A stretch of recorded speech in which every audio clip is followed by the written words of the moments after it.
kladiem dôraz hlavne na kvalitu prekladateľov.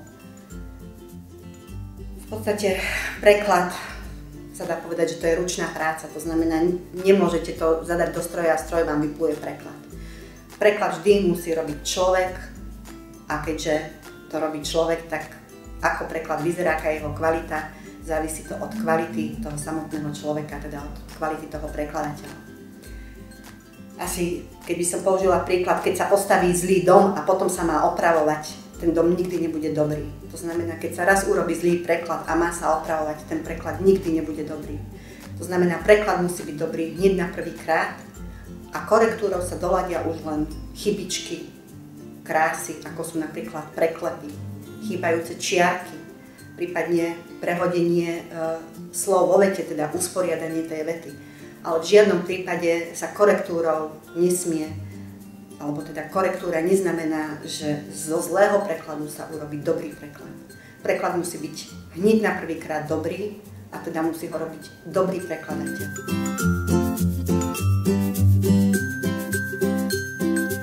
Samozrejme, stať sa dobrým prekladateľom nie je tak, že niekto skončí školu, prekladateľstvo a som hneď dobrý prekladateľ. Nie je to tak. Prekladateľ musí na sebe pracovať, to znamená, je to človek, ktorý v prvom rade sám chce byť prekladateľom. Aké sú predpoklady? Samozrejme, musí ovládať v prvom rade vynikajúco svoj materinský jazyk a samozrejme pracovný jazyk. Ďalšia dôležitá vec je, prekladá nejakú tému technickú, prekladá zmluvu, právnu, obchodnú, prekladá dokumenty, ktoré sa predkladajú na úrady, to znamená, musí poznať terminológiu v tejto oblasti, musí jej rozumieť. Asi zrejme každý mi dá za pravdu, že keď niekto není lekárom a číta si lekárskú správu, veľmi ťažko jej rozumie, aj keď je po slovensky. To znamená, že prekladateľ, ktorý nevie nič o strojárske, dajme tomu o motore, tak zrejme ťažko urobí dobrý a kvalitný preklad, napriek tomu, že môže byť vynikajúci pri preklade zmluvy. Zase, vezmeme si, že zmluvu. Sú tam veci právnické, sú tam veci obchodné, sú tam veci technické. Je to napríklad zmluva na kúpu nejakého technického zariadenia alebo technologického celku. To znamená, v jednom človeku musí byť obchodník, právnik a technik.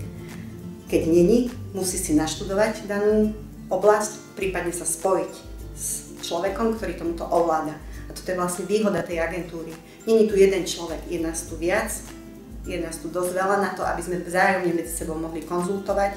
Vieme sa zoskupiť v rámci jazykov, vieme sa zoskupiť v rámci vzdelania odborného, to znamená, prekladateľ, samozrejme, ako som spomínala, musí mať jazykové vzdelanie, musí byť na veľmi dobrej jazykovej úrovni vo svojom materskom jazyku, vo svojom pracovnom jazyku, ale samozrejme, toto nestačí, musí ovládať ďalšie nejaké časti, ktorým sa venuje. To znamená, máme medzi sebou strojárov, stavbárov, máme medzi sebou lekárov, právnikov, ekonómov a vlastne každý z týchto prekladateľov je pre nás prínosom nielen tým svojim pracovným jazykom, ale aj tými informáciami z toho svojho odborného prostredia.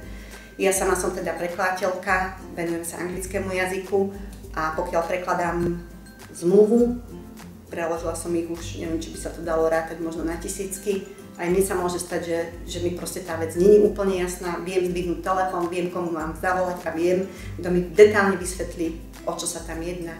To znamená, že prekladateľ síce pracuje sám, musí sa sám posadiť za ten počítač a urobiť ten preklad v kľude, ale na druhej strane musí mať za sebou niekoho, alebo proste nejakú partiu, tým ľudí, s ktorými sa vie spojiť a poradiť.